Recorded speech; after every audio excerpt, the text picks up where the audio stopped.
这是什么？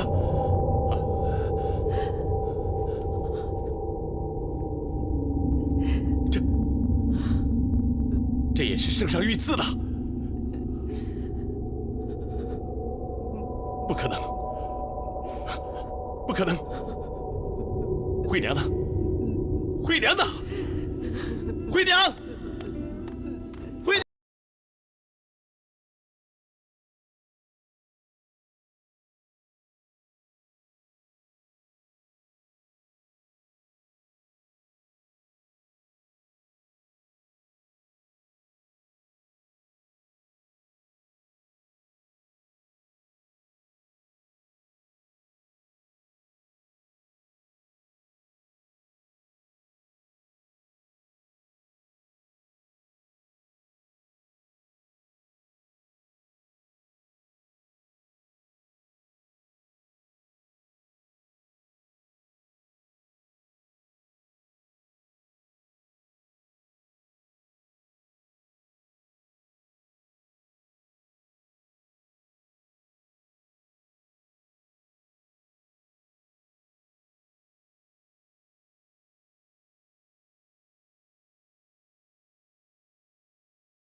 公子，公子，你听我说。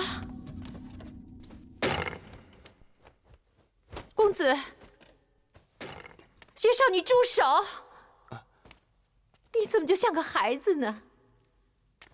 你想去哪儿？你能去哪儿？抗旨不遵吗？你有没有想过你的父母，你全家人的命运？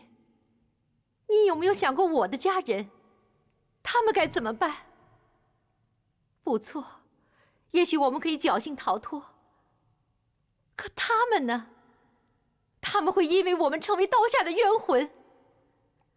薛少啊，薛少，你难道就自私无情到这种地步？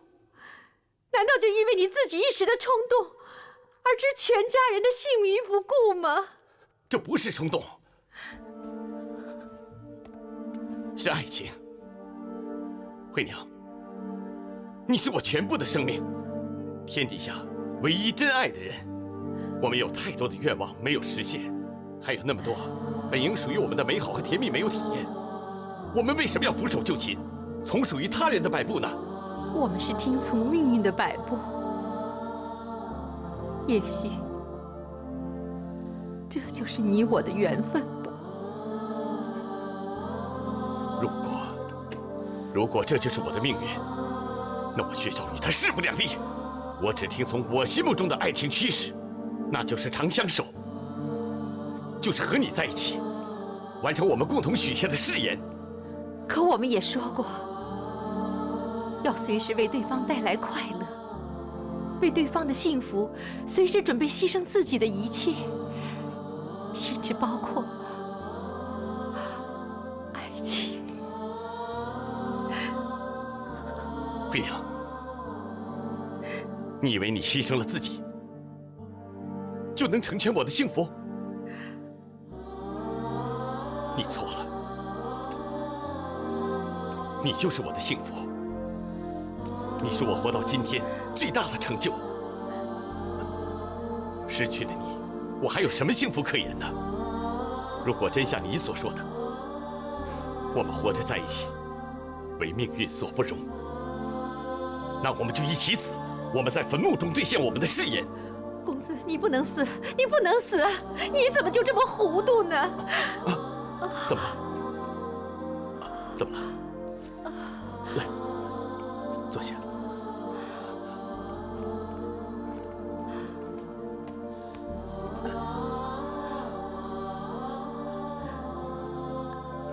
是孩子，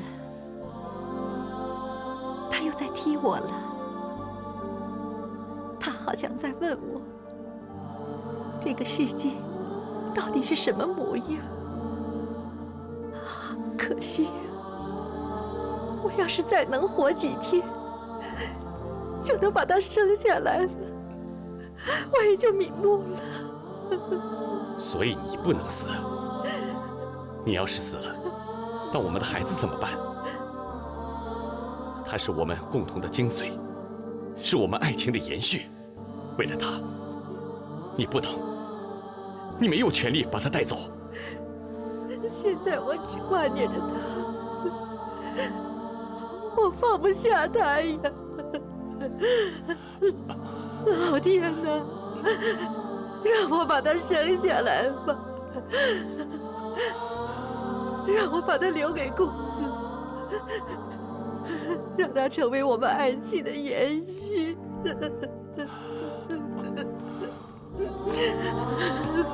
公子，夫人，公子，小红，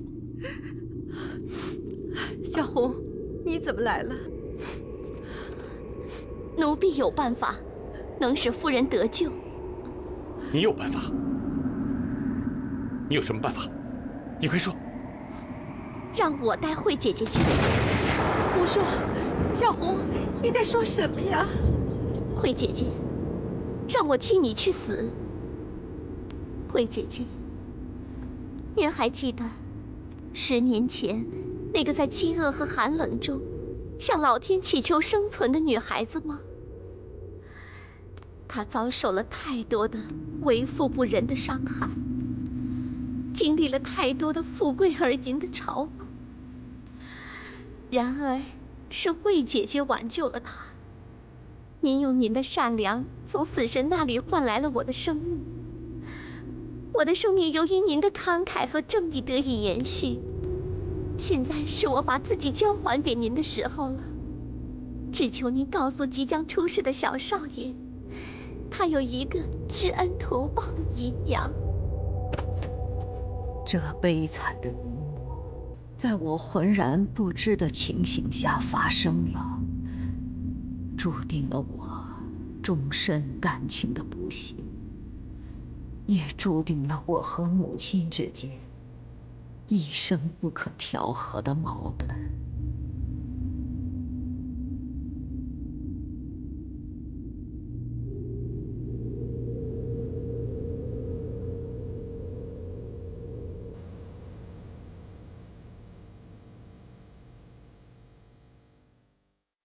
微臣薛绍，叩见二圣。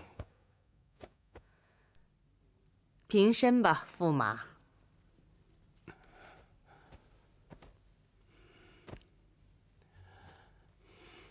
薛将军，你知道太平公主对于我意味着什么吗？还请皇后指教。公主是我一生的精血，除大唐社稷之外，全部的想念。公主是我最珍爱的骨肉，是我在这个世界上最不希望见到她受委屈的人。你懂吗？微臣明白。太平，见过你的夫君吧？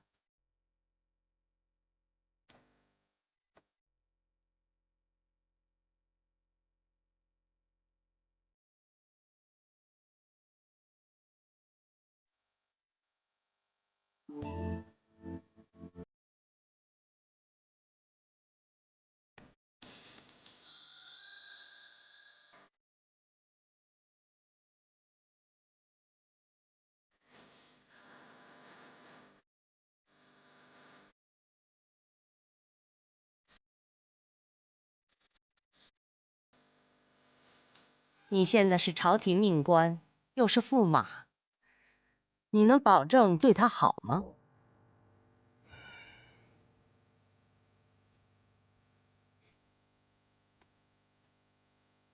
你能保证吗？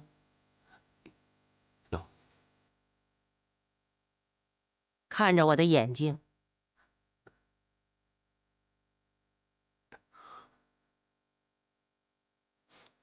真能保证。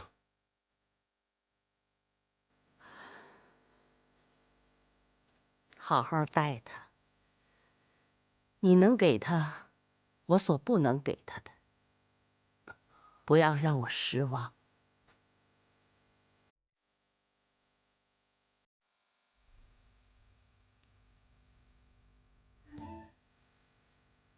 我凝视着我的丈夫，甜蜜地畅想着这场虽有些草率，却由我的坚决启动的婚姻生活。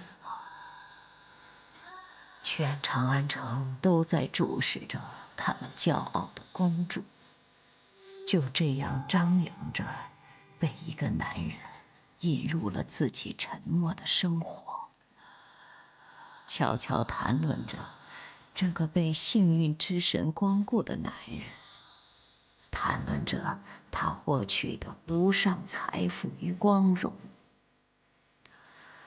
我不喜欢那天母亲对待薛少的眼神，以及谈话的语气。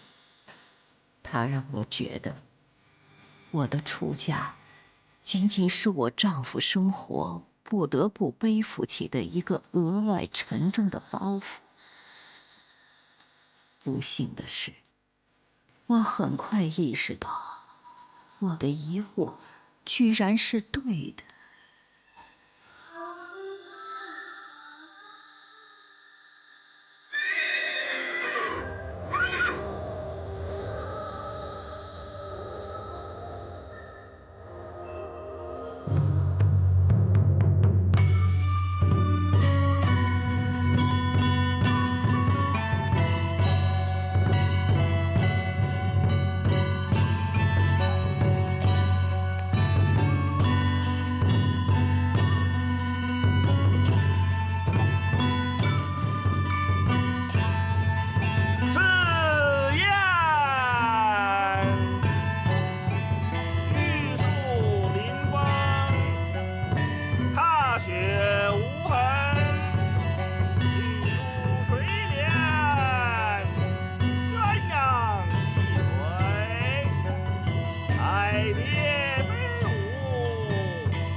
谢隆恩浩荡。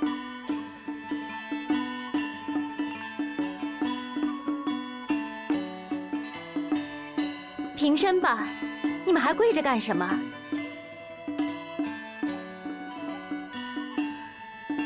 父亲、母亲、父母大人，你们二位老人请平身吧，起来吧，起来吧，好吗？起来，请入席吧。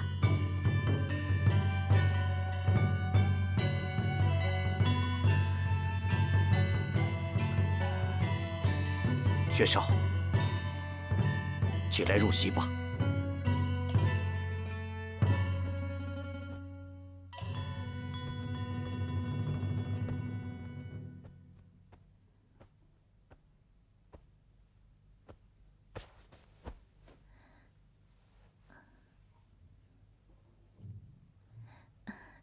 吃吧，这是父皇赐的宴，菜式全是我自己亲自挑选的。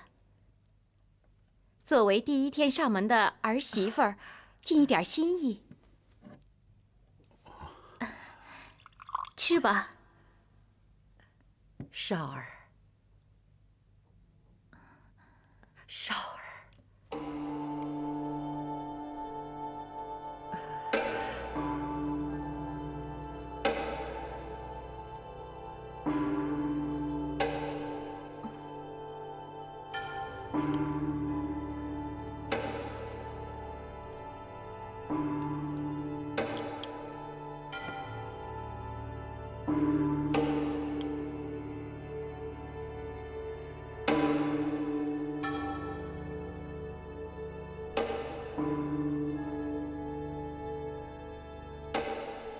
好吃吗？鲜美之极，鲜美之极。我可要怪罪父母大人了。两位老人有什么难言之隐吗？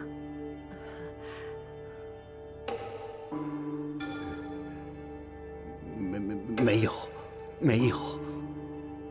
那就是嫌我未尽礼仪了。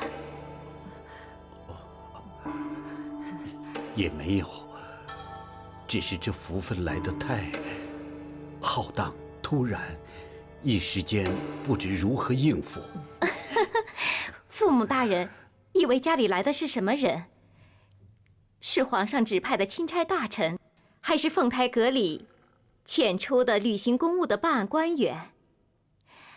我是您家的媳妇儿，从见到您家公子的第一面起，我就早已不再是公主了，而是长安城中一位心有所系、魂有所牵的普普通通的女子。她仅仅是借了公主的衣冠，心急火燎的随了心愿。我是真心实意来做您家媳妇儿的，我金二郎。我先进。我敬二圣领恩，弃臣不才，承蒙皇恩浩荡，召为驸马。我敬二圣以国父国母之孙，为了公主终身之幸福，仍如普通妇女一般不倦操劳的心境。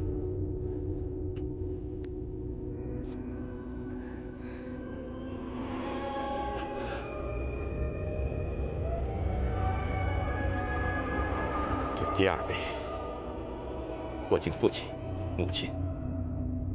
母亲，孩儿行事莽撞，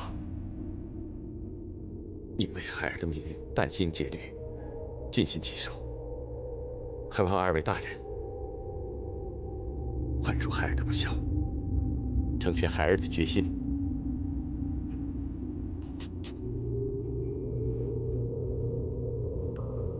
这第三杯，我敬公主，我的新娘。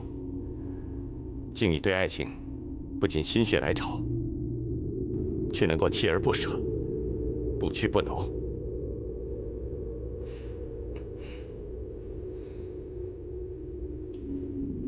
这第四杯，我敬我自己，敬我一时糊涂。小儿，不要再喝了。你刚才说什么？一时糊涂？怎么了？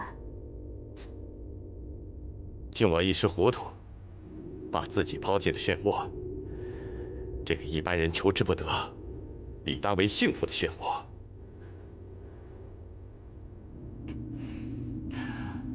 我还要再进那张面具，那张吸引了您尊贵目光的，继而给我带来天大好运的昆仑奴面具。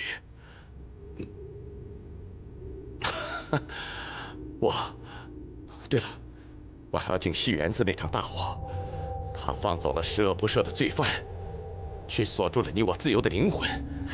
少儿，不要再喝了。我敬。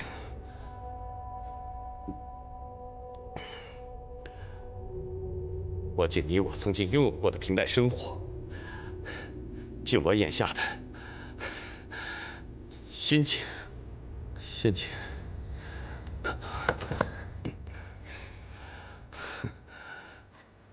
我真是太幸福了，我太高兴了。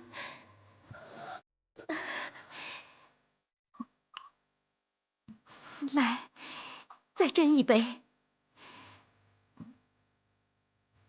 父亲母亲，我还没有跟你们说我们相遇的情景呢。当时我就戴着昆仑奴面具。春，快去把面具拿来。我就这么一掀，就掀到了我的丈夫，然后我们一起去看戏。我离他很远很远，我就向他走去。这时候突然着火了，我就跑啊跑啊，我一回头，他说：“又是你。”公主，你该回房休息了。扶公主回房。夫君，我的故事还没讲完呢。后来他说：“公子，你认错人了。”娘子，娘子，请回房休息吧。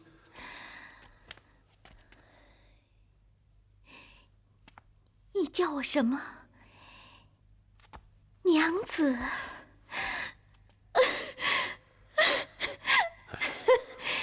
你再叫一次。你先回房吧，我还有事同父母商量。那好吧，公子，我先回房了，快扶着我，快，扶着我。父皇赐的宴真好吃啊！今晚的月亮真圆，花好月圆，夫君，花好月圆，你快点来，我等着你呀。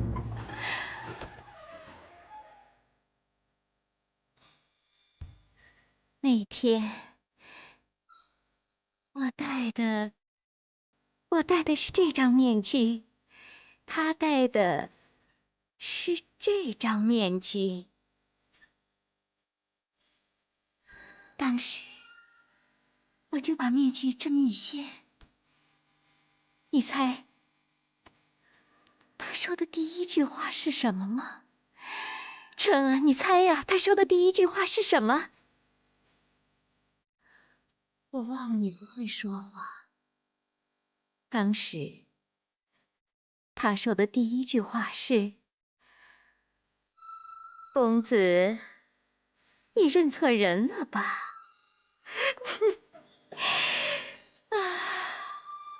他还令人感动的一笑，我当时的心情是痒痒的。你应该理解，春，你理解吗？你不理解，因为你没有丈夫。后来，我们又在戏园子里见面。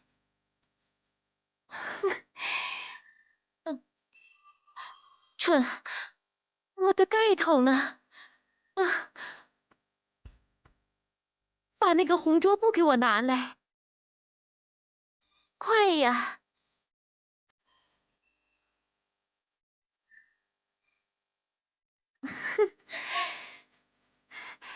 来，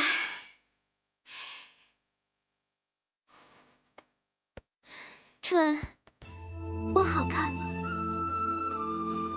我听母亲说，他们家乡的新娘子都这样蒙着盖头。一会儿，我就把盖头这么蒙着，等它一掀。乳娘，你怎么这么看着我？你认为我很奇怪吗？可是我真的很高兴，打心底里高兴，你能理解吗？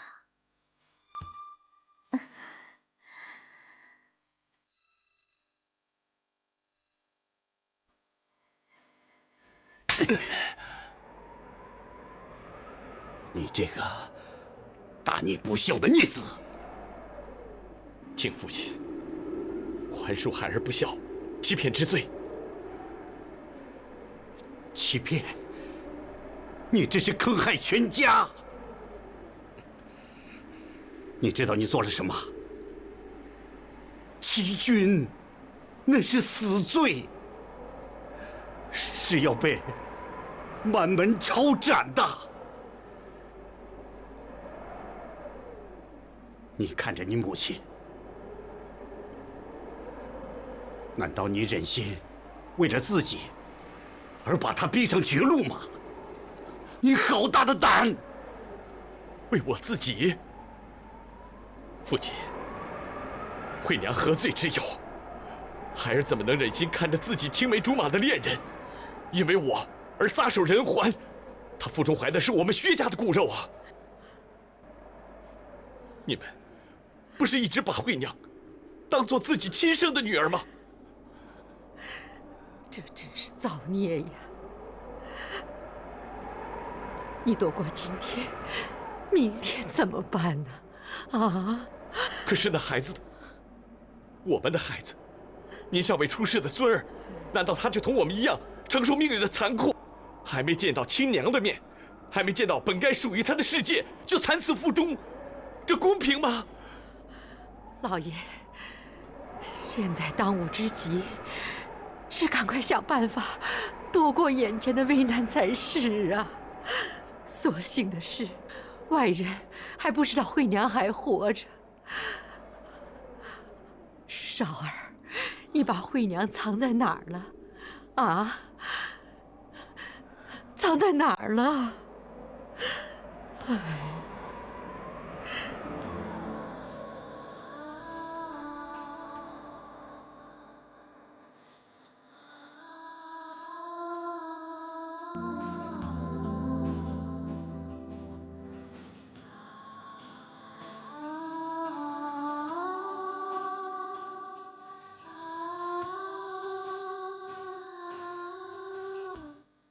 他怎么还不来？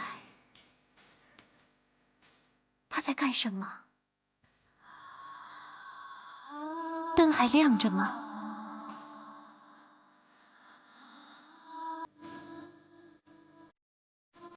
怎么还不来？是在生我的气吗？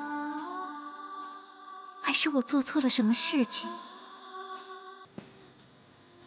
是出丑了？还是让他们讨厌了？春，你说话呀！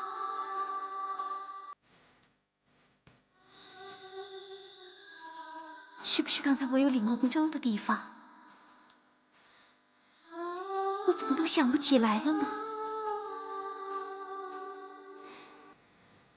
太丢人了！我该怎么办呢？我坐在这儿等吗？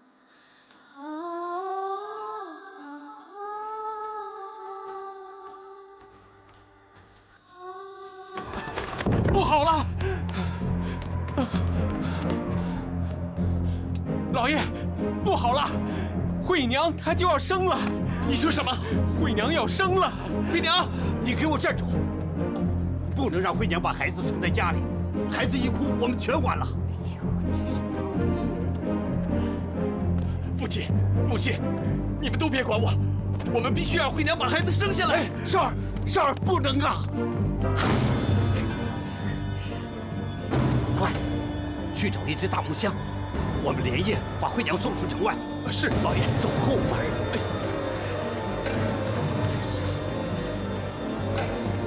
快点！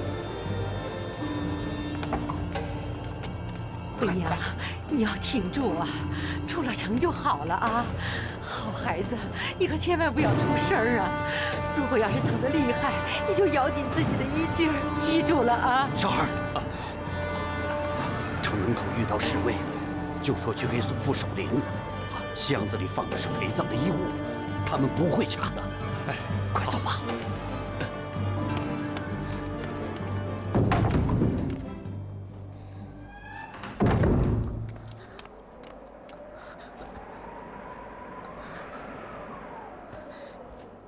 不在。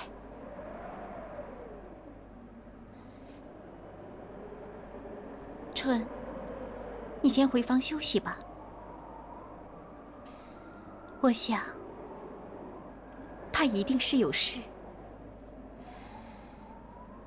他会回来的。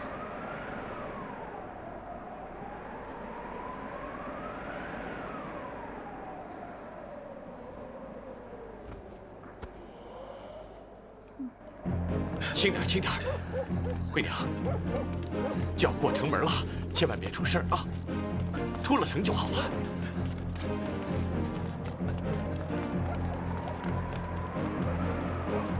什么人？站住！在下左近五卫大将军薛绍。呀！一定是6、4、5，哎呀，放下去！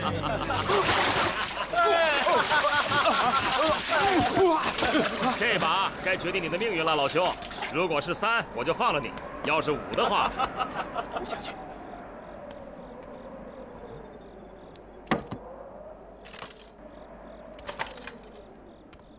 刘将军。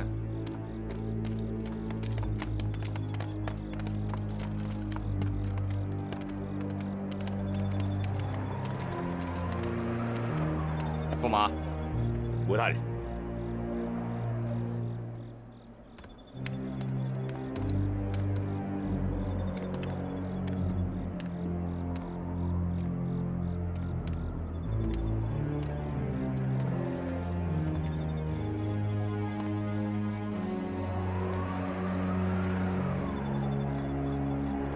驸马，怎么洞房花烛夜，却想起来给祖宗上坟了？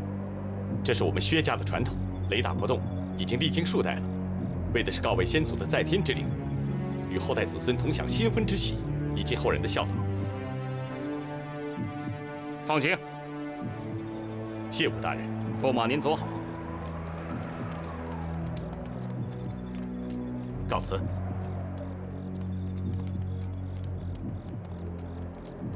今儿齐了。先是太子们深更半夜出城打猎，前后脚驸马又要出城给祖宗上坟，回头我得跟皇后念叨念叨。快点！哎，轻一点，小心一点啊！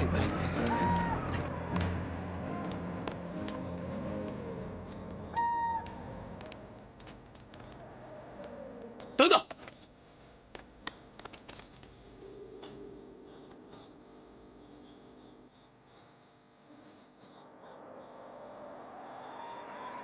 慧娘，慧娘，你怎么了？慧娘，你说话呀！孩子就要生了，啊，不行了！你再坚持一会儿，马上就到了，马上就到了。公子，顺着这条路往下走，有一家寺院，咱们往那儿去吧。好，走，抬起来。哎，走。快点，快点！快！快开门！快开门啊！开门！开门！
好的名字，只可惜他生下来就是宁晨，不能行血。你不要想那么多，孩子生下来就好，啊。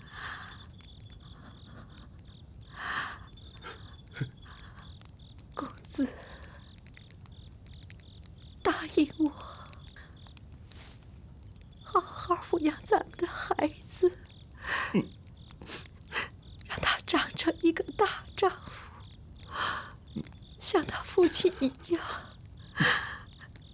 坚定、耿直，一个好男人。告诉他，他的母亲为他所受的苦，让他永远记住。还有，也是最让我不放心的是公子，你一定要好好的活下去。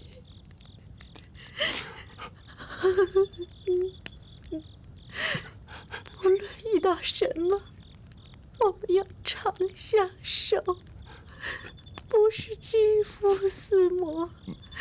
你心里有我，我们心永远在一起。这就是我们的爱情，崇高、真诚，最终理想。答应我好吗？我答应你，我答应你。你对天发誓。惠娘，惠娘，惠娘，方丈。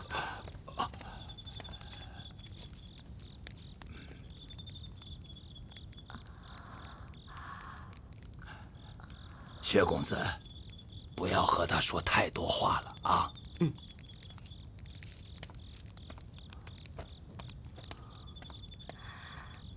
我累了，真累了，我想睡一会儿，就一会儿。公子，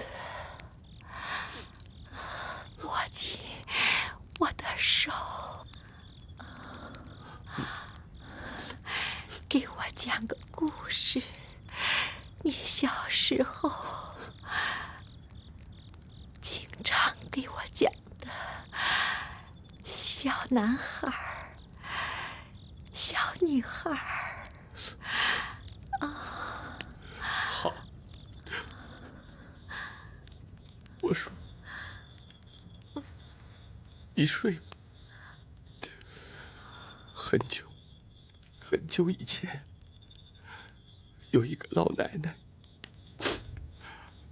她没有儿女，日子过得非常孤寂。有一天，她用一块泥巴捏了一个娃娃，这个娃娃一半是男孩，一半是女孩。他们都非常喜欢老奶奶。白天，他们跟着老奶奶一块下地种田。到了晚上，他们数着天上的星星，听老奶奶说着不同的故事。日子长了，老奶奶太老了，男孩女孩也长大了。他们一个要在家织布，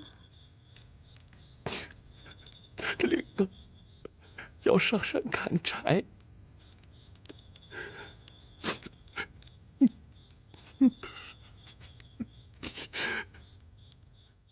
可是，他们的身体是无法分开的。看着越来越年迈体衰的老奶奶，他们决定用锯子将血肉之躯分开。就这样，他们陪着老奶奶，直到她死去。临终之前，老奶奶说：“孩子们，你们再也不要分开了。”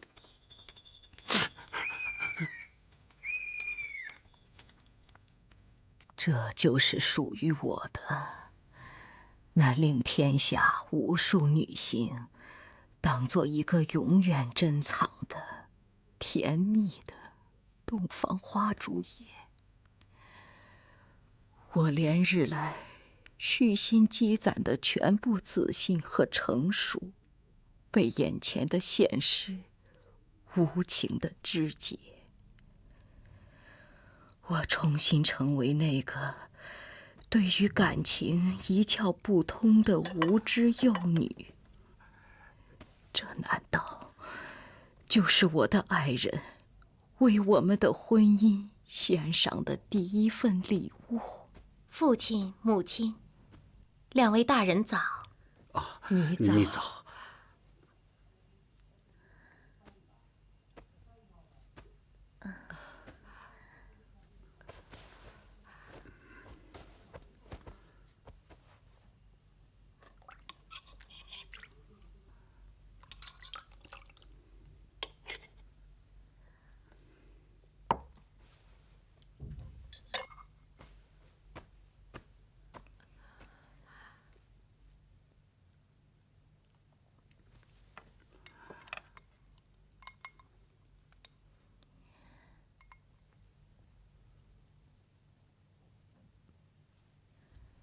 薛公子今天回来吗？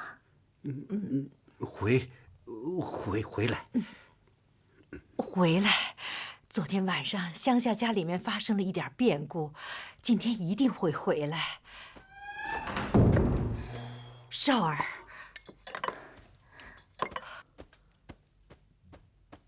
不要紧吧？你知道什么是爱情吗？不知道。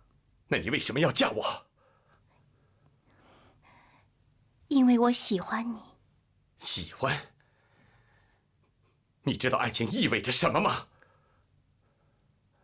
爱情意味着长相守，意味着两个人永远在一起，不论是活着还是死去，就像峭壁上两颗纠缠在一起的常青藤，共同生长繁茂，共同经受风雨最恶意的袭击，共同领略阳光最温存的爱抚，最终共同枯烂腐败，化作坠入深潭的一缕缕烟尘。这才是爱情，你懂吗？它的重贵需要两股庞大的激情，两颗久烈的心灵，缺一不可。真正的爱情是无坚不摧的，不论是天上的神明，还是地狱的命官，都不能叫他们屈服，因为它本身就是天堂，代表着生命最崇高、最健全的境界。公主，你真正拥有它吗？我有，这恰恰是我对你的感情。我不明白，为什么这第一次关于爱情真谛的启蒙，长着这样一副愤世嫉俗，甚至是歇斯底里的面孔。它本身应该是优美而深情的，伴随着温暖的体温和柔软的鼻息。但是我丈夫脸上那令我陷入爱情的诱人神采，从此一去不复返。我想，这就是婚姻，它意味着生命中一个迷幻时代的彻底幻灭。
哎，你听，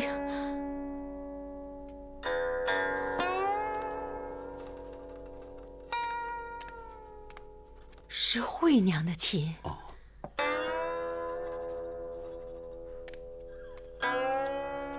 你听。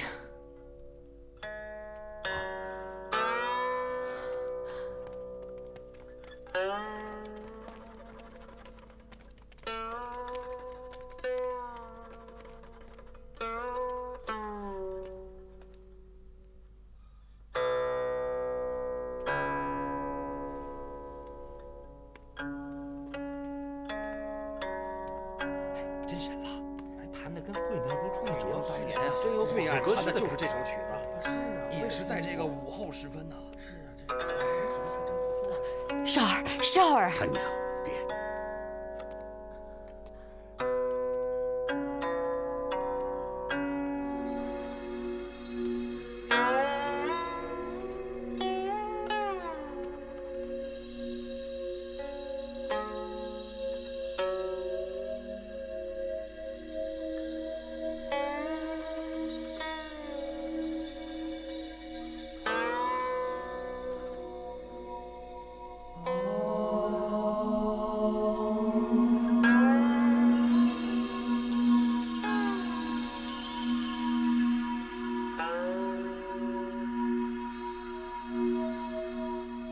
我弹得好吗，公子？不错。好久没摸琴了，指法也已经有些生疏了。公子知道这曲子吗？我知道，公主弹的是《柳絮纷飞》。公子熟悉这曲子吗？太熟悉了。这首曲子犹如婴孩耳中母亲的催眠曲。公子说的太对了，柳絮纷飞，正是宫里的丝竹班子在我儿时每夜就寝前伴着夜色奏响的催眠曲。这首曲子还是母亲教我的。这琴是你的吗？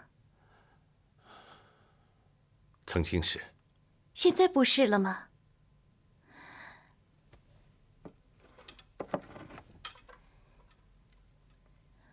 永夜抛人何处去？觉来阴，相隔也，没恋。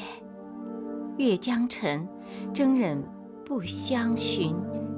月孤清，换我心为你心，使之相依深。这首情深意切的爱情诗，也曾经属于你吗？不，它不属于我。它曾经属于这个世界上最美满的一对恋人。公子认识他们吗？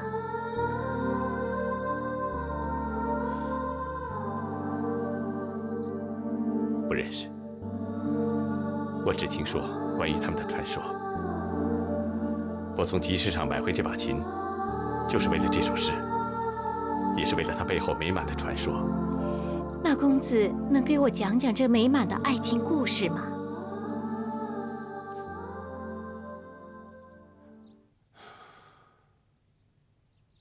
公主真的想听？一切有关爱情的故事，我都喜欢听。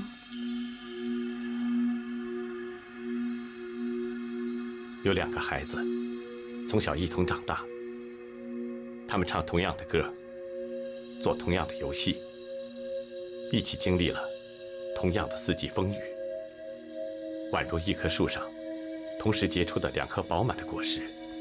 当青春像嘹亮清脆的歌哨，唤醒他们幼稚无知的年少梦境，他们才意识到彼此已经陷入了深深的爱情。于是，他们结婚了。从名义上，正式取得了其实早已经属于2个人的生活。唯一不同的是，他们发誓，从此，他们相牵的手永远不再分开。后来呢？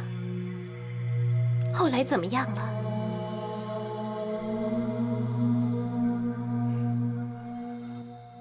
这对夫妻是替人采集珍贵草药为生，他们的身影遍布于自然之中，就连山间的鸟儿都熟悉他们午夜纠缠交错的鼾声，就连林中的昆虫都能辨认得出他们相伴的身影，永远不离不弃的情谊。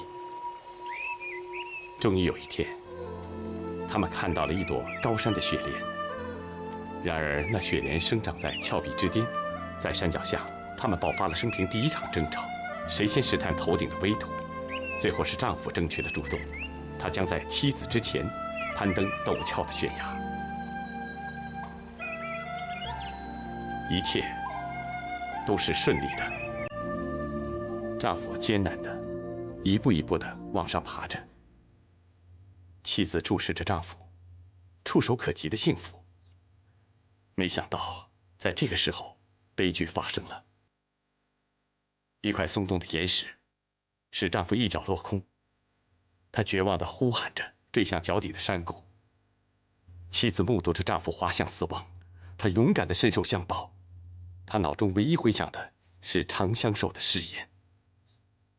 两人就如此相拥着，坠入谷底，像2片并存的枯叶，默默地飘向大地最后的亲吻。他们远离了唾手可得的幸福，拥有的却是永恒的爱情。他们死了吗？粉身碎骨，他们的鲜血像一朵朵血红的玫瑰，盛开在山脚的岩石下。他们的骨血不分你我，随风扬散于四方的山林。那把古琴，就是他们生前最珍爱的遗物。在那把琴上面，妻子定期为丈夫疲惫的身心拨响他悠扬的安魂曲。是这首吗？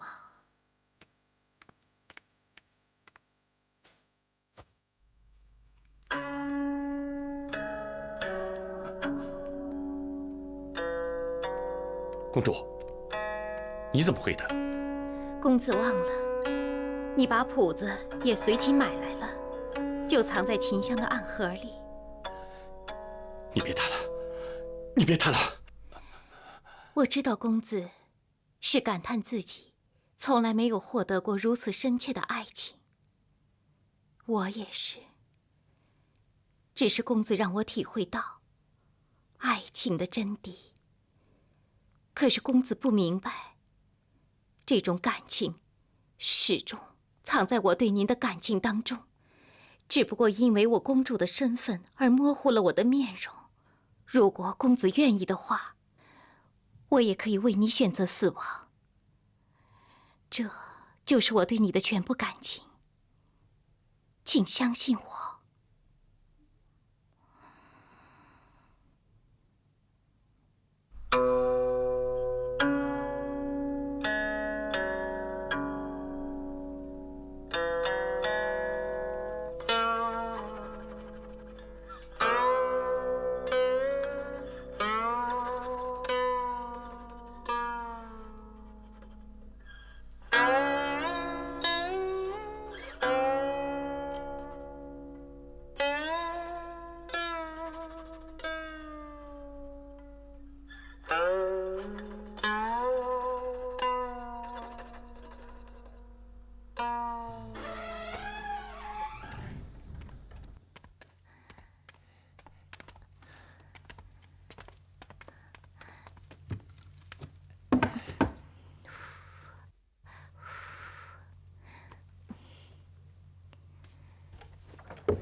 快来！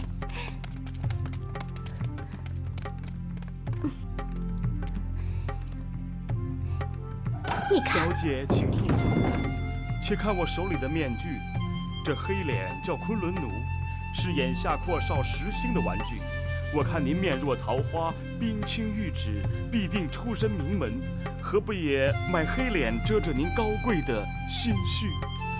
这奴才虽脸色黑如锅底，却也显得憨厚老实。殊不知戴在脸上是否舒适啊？舒适，不知小姐要几个？一个也不要，我没带钱。没带钱没关系，可用您胸前的玉佩交换。但只给您一个面具，好像有点不知所值。我做生意做个仁义老实，干脆我给您2张面具，也省得一方有失。谢谢。快点跑，我来赶紧溜！替你这富家子弟就是好骗，虽表面高贵，却不知自己才是挨宰的小丑。这街口人多马乱，摩肩接踵。我走了半个时辰，也看不见我那个不讲信用的伙伴，怎么办？我连回宫的路都不认识了。小姐，你是不是认错人了？没有，我是在找昆仑奴。昆仑奴仅仅是一张面具而已，而面具后面的每一张脸都不同。你看，你手上拿的不也是一张昆仑奴的面具吗？所以您是认错人了。啊，是吗？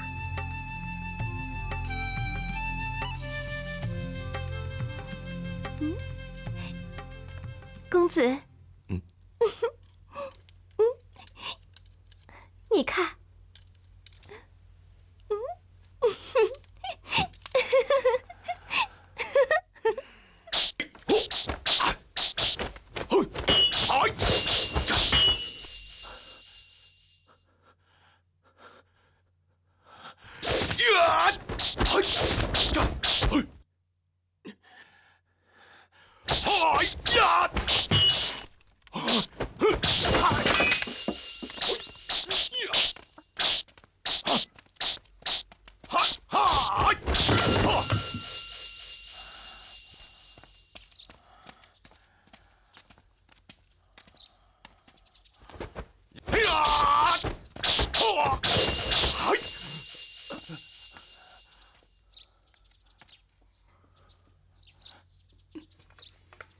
你能教我剑术吗？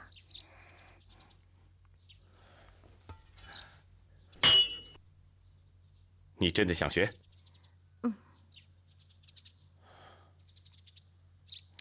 把剑举起来，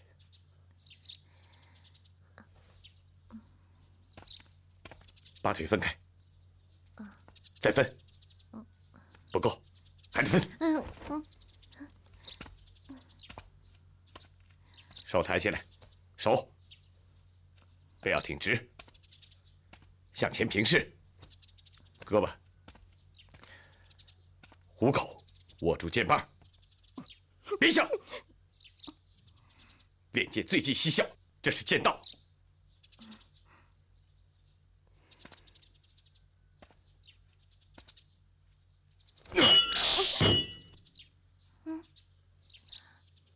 还学吗？那好，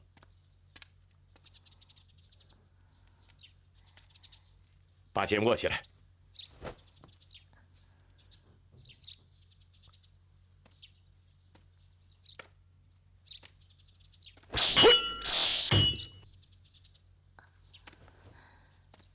等等，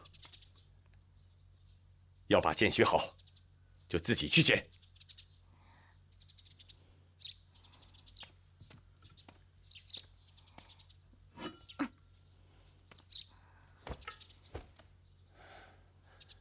还练。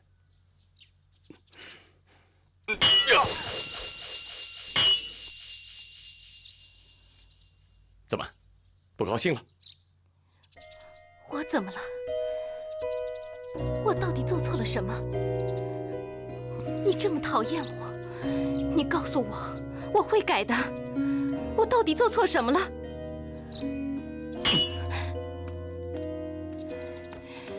我到底做错什么了？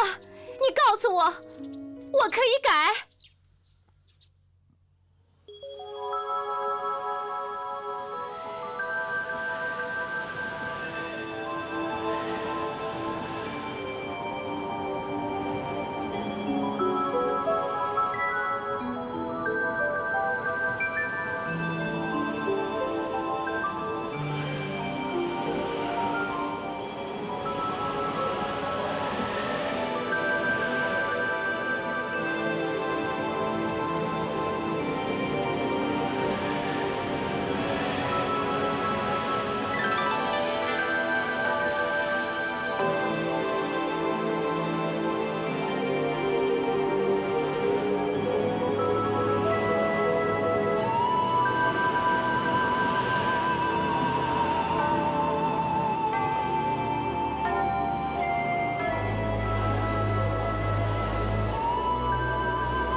怎么了？我做了一个梦，梦见我再也找不到你了。我揭开一张张面具，可怎么也不是你。你会离开我吗？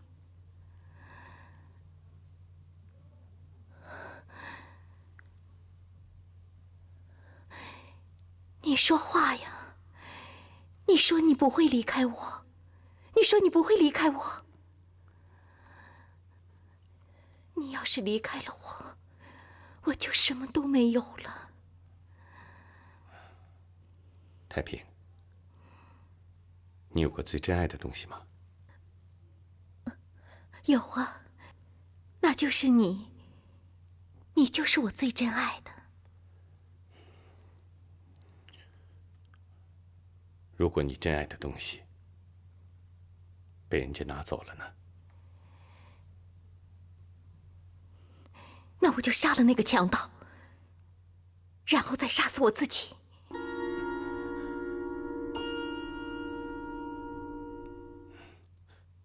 睡吧，睡吧。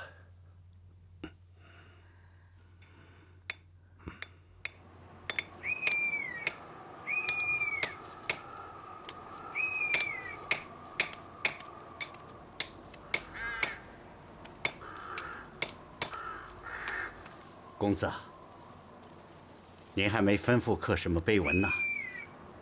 这么好的一块碑，总不能空着吧？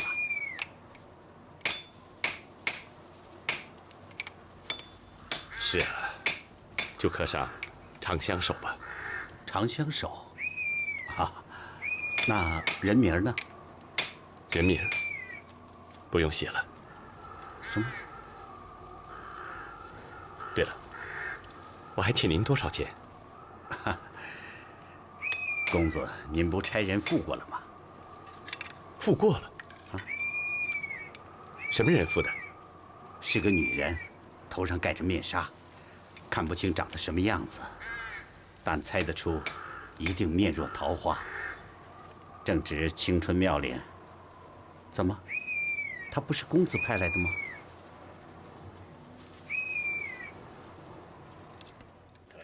哎，香酥鸭块儿。哎呦，客官，您来了，您里边请。哎，您坐。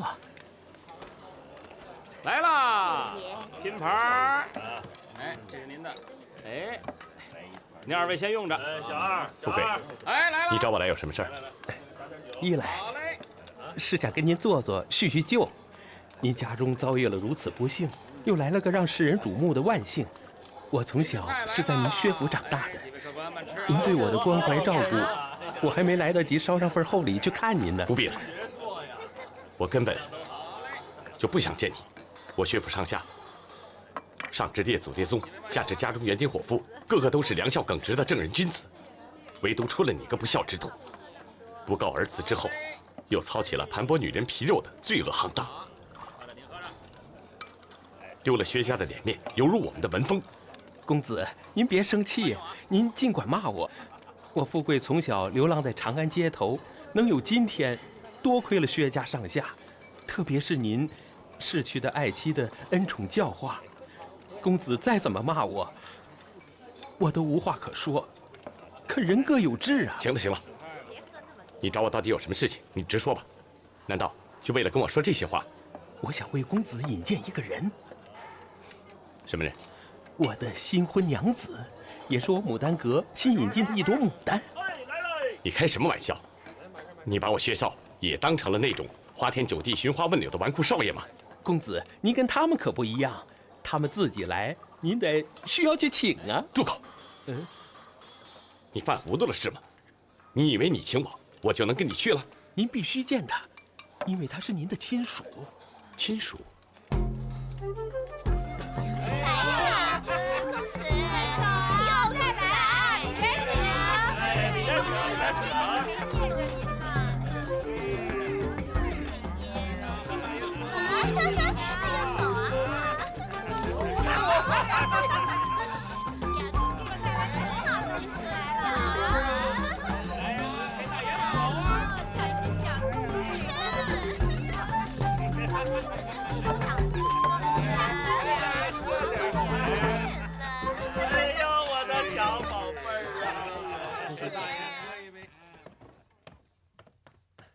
还不下去？是。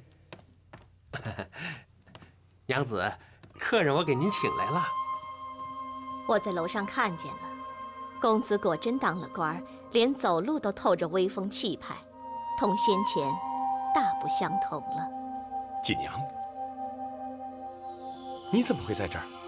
你不是富贵？奴才在。她就是你的新婚妻子？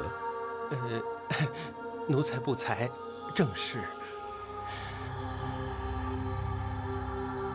你好大的胆子！姐夫，你不该打他。锦娘，你好糊涂啊！你怎么会嫁给他这样一个无用的东西？你让我怎么向你姐姐交代啊？在众人眼里，他是无用的，甚至是垃圾。可他却有勇气娶一个因为莫须有的罪名而流放边陲的罪臣的女儿，而你呢，驸马，却眼看着我的姐姐，一位文弱纤细的女子，因为爱你而命丧黄泉。我能怎么办？去死吗？妹妹，我不怕死。事实上，死对我来说是最轻易，也是最圆满的一条出路。但是我不能舍弃惠娘留下来的孩子，我不能不顾年迈的双亲和我们薛府上上下下近百口无辜的生命，他们才是我苟且偷生到现在的真正的理由。承担所有苦难的不应该是你，而是剥夺你所爱的人和他刚愎自用的母亲。太平是无辜的，他并不了解因为自己爱情所引发的悲剧，他更不知道他实际上是生活在仇恨的视野里。可他必须为此付出代价。我要亲眼看着杀害我姐姐的仇人最终得到厄运的报应。报应？他们能得到什么样的报应？不会的。相反的，他们永远都是幸运的宠儿。让他得不到爱情，至少从你身上，这就是报应。那正是权力永远无法购买的东西。现在，我对于姐姐的热爱，唯一的方式就是充当她现世的眼睛。如果仅仅因为怜悯而再次施舍爱情，那你就是谋杀我姐姐的同谋，会遭到我同样的鄙夷和报复。施舍？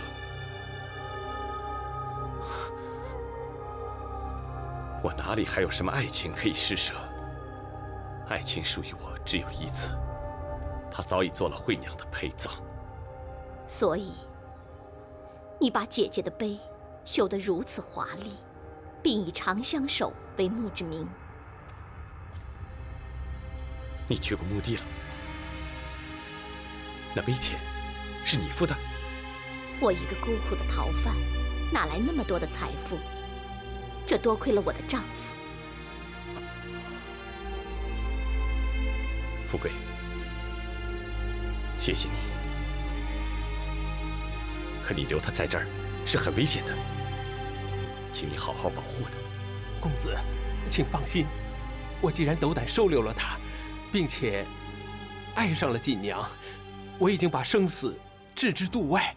我发誓，我要用生命保护他，这也算是我对薛家的报答。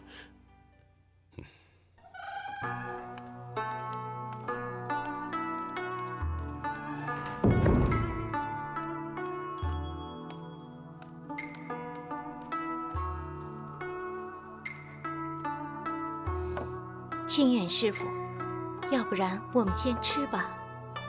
多谢公主，贫僧是出家人，不吃俗家食物。太平，你高兴吗？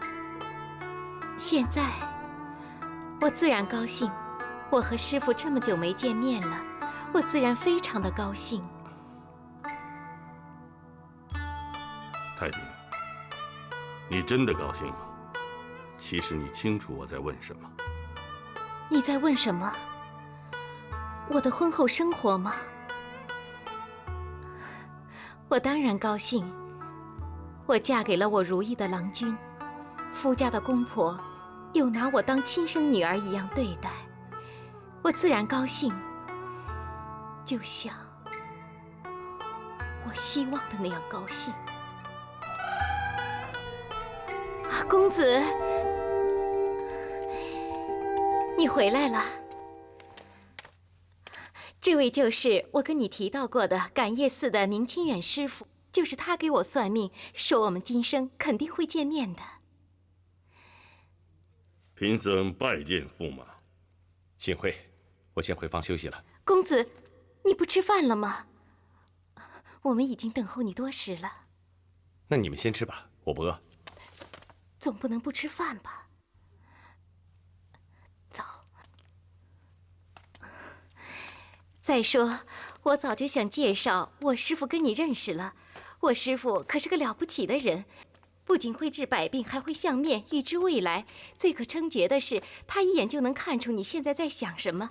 父皇的眼睛就是师傅给治好的。公主过奖了，我哪有那么神，只是观察事物人色，较之一般人更仔细些罢了。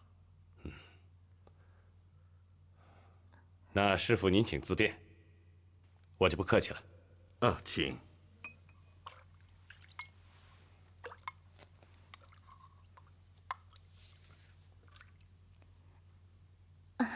公子就是这样一个人，平日里沉默寡言，好像没什么要说的，可是内心却热情如火。他只不过不善表露而已。公子是吗？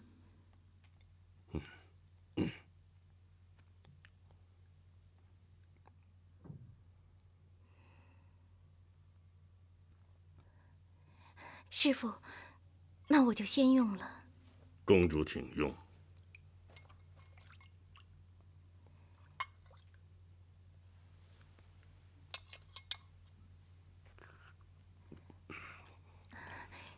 莲子汤好喝吗？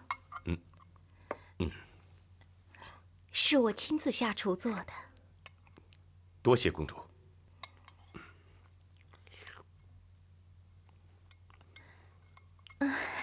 我还要献上一道菜，你猜是什么菜？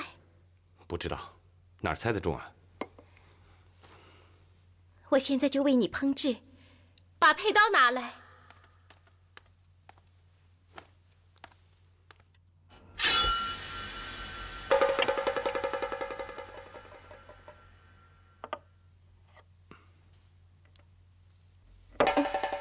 公主，师傅，别担心，他经常这样。我最爱吃我自己的身体，吃完了以后还能够再长出来。公子，你要吃吗？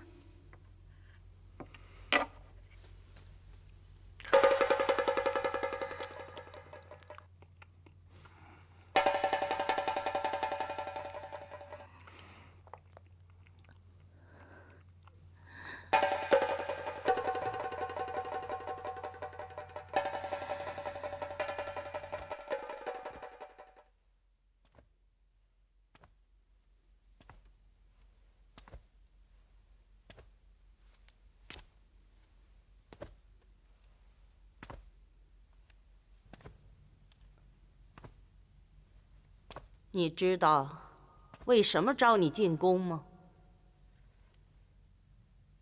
微臣不知。再想想。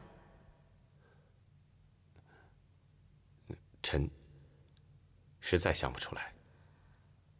薛公子，你是一个聪明的人。聪明或者是愚蠢，这得由别人来评说。臣自己不敢断言。只是臣从未把做个聪明绝顶的人当做自己为人处事的标准。臣只想做一个诚实的人。不错。要做一个诚实的人，首先就要说实话，不论他面对谁。当然。那好，从现在开始，我们不论谈论什么，都要做到绝对的诚实。你同意吗？同意。那么，我现在问你，你为什么突然就成了大唐的命官，并身居高职？因为臣娶的是您的女儿。而既然臣已经做了驸马，就应该有个名分，不能仅仅是一介平民。那你这个官做得还算舒心吗？能为大唐尽力，自然身心舒畅。可是，我却很后悔给你这个官做。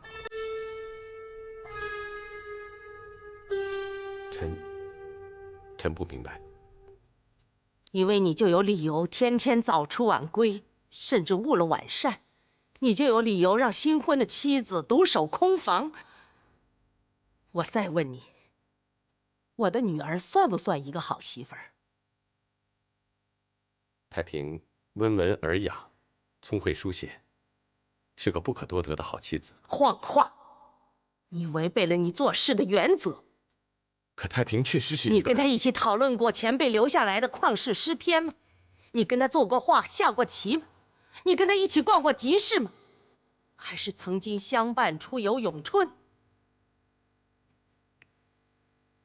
都没有。那他何以聪慧？哪儿来的闲书？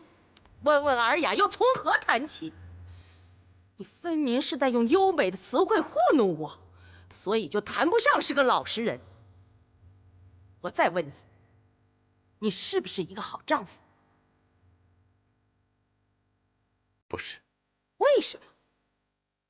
是不会，还是不想？臣可能是不会。不，臣不想。好。你终于开始说实话了。告诉我，为什么？因为臣只能是一个妻子的好丈夫。哪一个妻子？被您赐死的惠娘。所以你怨我？是的，我怨您。愿您为了自己女儿的幸福，而剥夺了他人幸福的权利。所以你就不给我女儿幸福，你甚至冷落她、嘲弄她，以发泄对她母亲的怨恨。是的。你认为这符合一个大丈夫为人的道德，符合一个老实人做事的原则吗？不符合。那你为什么要这样做？因为您是皇后，您有天赋的权利，就连神明都仰慕您的威仪。因为你恐惧，因为你畏惧强大，所以你就把愤怒转嫁给一个软弱的，甚至比你还无能为力的人身上，并且完全忽视他无辜受虐的心灵。这公平吗？不公平。不仅不公平，而且卑鄙。难道我就注定了要遭受命运无情的捉弄，做一个爱情可耻的背叛者吗？正像你所说的，首先击败你的是连神明都仰慕的威仪，因此你的失败不足挂齿。你还没有糊涂到同神明决斗的可笑地步。况且，你应该感到幸运，毕竟你还没有被剥夺悲痛的权利。过去你没有背叛爱情，可敬可贺。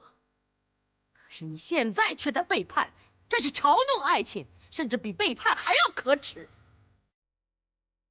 一个不幸的人，通常有2条路：生，才能把命运重新划入幸运的轨道，并且令他人也能分享你的欣喜；死，则使命运跌入更不幸的深渊，并且把他人强行拉入为你陪葬的行列。驸马，一个男人，如果他以折磨一个女人的方式来缅怀另一个女人，那他连世上最刻薄的妇人都不如，更称不上一个诚实的人。你要拿得起放得下，要学会遗忘。我曾经告诉过你，太平对我意味着什么。我坚信，他不仅值得我挚爱，他值得世上任何一个人真爱。关键是你有没有给他一个机会。记住，我不允许任何一个人慢待他，无论他以什么样的名义。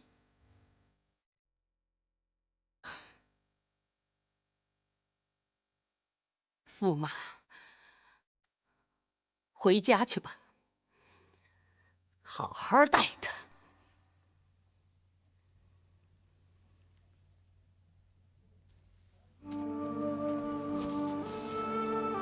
惠娘，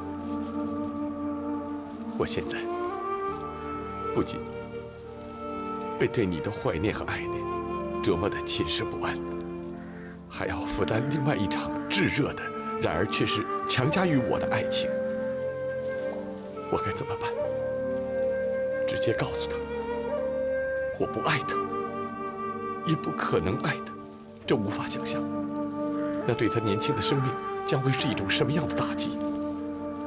他还是个孩子，我有时候甚至可怜他，无辜地负担起别人的罪恶。锦娘很不谅解我，她怪我胆怯懦弱。我该怎么办？我的身边有一个急于复仇的朋友和一个无辜无邪的敌人，他们都想在我身上寻求一个答案。我真后悔，后悔当时答应你活下来。对我来说，死亡其实是最圆满的结局，而活着只能成就遗憾。惠娘，你为什么好久都不来看我？你的声音，你的眼神，你的气息，那是构成我生命的一切。惠娘，答应我，回来看我吧。就在今天晚上，我等着你。叶儿，叶儿，师父，他怎么了？现在还不好说。天这么热，怕是孩子挺不过去，这就要看他的命了。求求你，师父，我求求你，一定要救救他，一定要想办法救救他。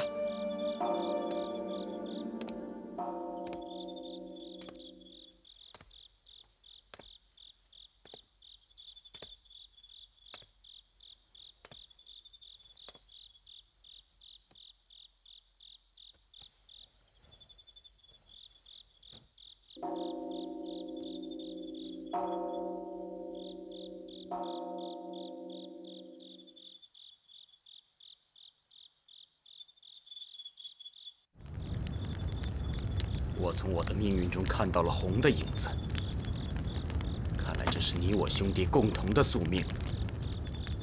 我们拥有一个太过强大的母亲，在她眼里，我们要么是不更事的无知小子，要么是心怀叵测的野心家。我为大唐的社稷悲哀，为我们父亲软弱的性格而痛心疾首，而你们，我的2个兄弟，把持着矜持和无动于衷，等待着时运像狗那样自觉而谄媚地舔舐你们的掌心。而我不，我是太子贤，理性血统的精华。我选择战斗，即便是挣扎，即便没有你们的帮助，哪怕没有你们星点的同情，我不会像大哥那样，怀着极大的耐性和理性，坐以待毙的。我要培养年轻的李家势力，让那些别有用心的人，不管是谁，再次领略那曾经所向披靡的、令天下人齿寒的理性锋利爆裂的剑鞘。你们都怎么了？啊？怎么都不说话了？难道你们不愿意加入到这令人热血沸腾的宣战中吗？你们到底有没有激情？贤，你看这火苗，由于它对风的威力过于敏感，拼命的燃烧，而结果呢？这样做只能加快自己灭亡的速度，成为一则风所讲述的最得意的笑话。这恐怕就是你目前那所谓激情的写照。